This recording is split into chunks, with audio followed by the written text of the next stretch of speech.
Cast a deadly spell. We've seen many detective movies and many horror stories, but we seldom see a combination of the two.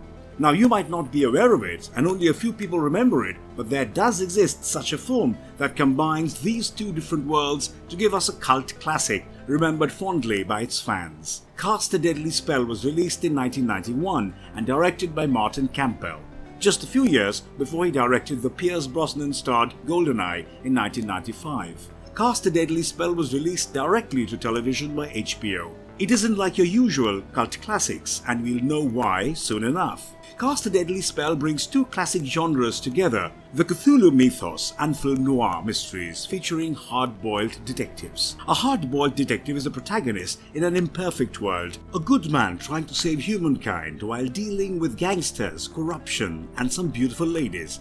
A lot of action and drama. The Cthulhu mythos is a subgenre of horror fiction that originates from the works of renowned author H.P. Lovecraft, who is considered to be one of the best writers of the horror genre. The term was coined by August Derleth, who was Lovecraft's protege, used to describe the monsters, lore, and settings used in Lovecraft's works and many of his successors. Other horror authors like Stephen King have all taken inspiration from the mythos. The genre was named after Cthulhu, the central monster in Lovecraft's The Call of Cthulhu. Before we go into our explanation, we have a very small request. If you like our content, please support us by subscribing to our channel. This is a small click for you, but for us, it means a lot. Thank you. Let's begin. The film was set in Los Angeles in 1948, but it's not the usual LA. Instead, it's a reality where the use of magic is not only everyday but encouraged. So, as the opening says, we've got none of the Harry Potter muggles and wizard discrimination going on here. Los Angeles, 1948. Everyone uses magic. Our protagonist is a private detective, Harry Phillips Phil Lovecraft, who doesn't use magic. And yes, he is named after H.P. Lovecraft. Phil is an ex-cop who left the force because of his corrupt partner, and said partner is now a gangster and is pretty rich, unlike Phil, who barely makes a living and sleeps on a pull-out sofa in his office. Phil is played by Fred Ward, well known for starring in Tremors alongside Kevin Bacon. His ex-partner is played by Clancy Brown, who also starred in The Shawshank Redemption. The femme fatale of our story is the beautiful Julianne Moore, who is the focal point of this love triangle. The other important character, though not seen much in the film, is Amos Hackshaw, played by David Warner. Phil lives in an LA where monsters, zombies and magic coexist with modern technology, and it is a pretty common subject amongst the folks. Amos hires him to find a mysterious book called the Necronomicon, a name fans of the mythos genre are pretty familiar with. With an ultimatum to find the book in 48 hours, Phil sets out to finish the job. As fate would have it, his investigations lead him right to the Dunwich Room, a nightclub owned by his ex-partner, Harry Borden, and he runs into Connie, his old lover, who now works for Harry.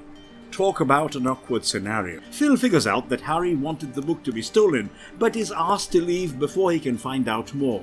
The film's plot is quite cliched, but that isn't uncommon for a movie in the early 1990s. Connie comes to Phil and gives him a clue on how he might be able to find the chauffeur Larry. Phil discovers that Larry is Lily, a trans woman who had infiltrated their circle to gain information about Amos but had double-crossed Harry, an action that led to the death of his partner Mickey. Phil retrieves the book from Lily just as a hideous and hilarious special effects monster crashes into the room, killing Lily and attacking Lovecraft for the book. With the help of none other than the femme fatale, the hero escapes and ends up walking right into a trap. Connie had deceived Phil, and now Harry has the book. Harry reveals their plan on how he's actually in cahoots with Amos, and they plan to perform a black magic ritual. After arriving at the site, Amos explains that he intends to act the way that is needed to summon the Outsiders. The name of the Outsiders are taken from the dark gods created by H.P. Lovecraft and August Derleth,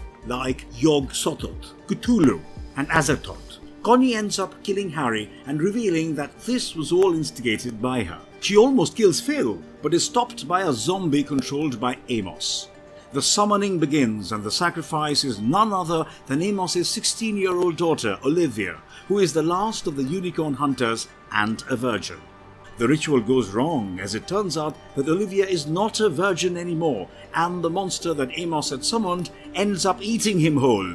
The hero gets a happy ending as he has a stiff glass of whiskey back in his office. The story is entirely predictable and the special effects are hilarious because it is the early 90s and most of these special effects are just regular people wearing monster costumes and dummies controlled by strings.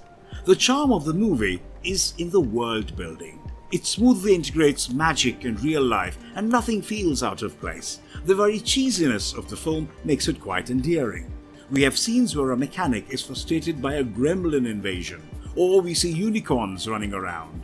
And at the same time, you've got telephones, cars, guns and other modern things. And the coexistence shown in the movie is quite splendid, and it's something even some recent movies might miss the mark with. The film went on ahead to win an Emmy for Outstanding Music and Lyrics, and also received a nomination for Outstanding Sound Editing. The film, in 1994, got a sequel called Witch Hunt, but Fred Ward was replaced by Dennis Hopper.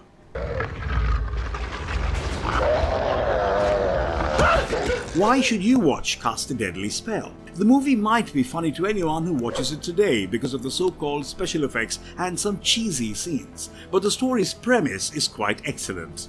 It explores a mix of two different genres that the writer Joseph Dougherty brings together so seamlessly that everything falls in place beautifully. While there are some problems, which might be why this movie is not well known by others, putting them aside, it's not a bad movie to watch on a random Friday night, and it certainly doesn't make you choose between detectives or monsters. And if you liked our content, don't forget to leave a like and subscribe to us if you haven't already. Have a good one and be safe. Thanks everyone. Yeah, you were the horse you rode in on.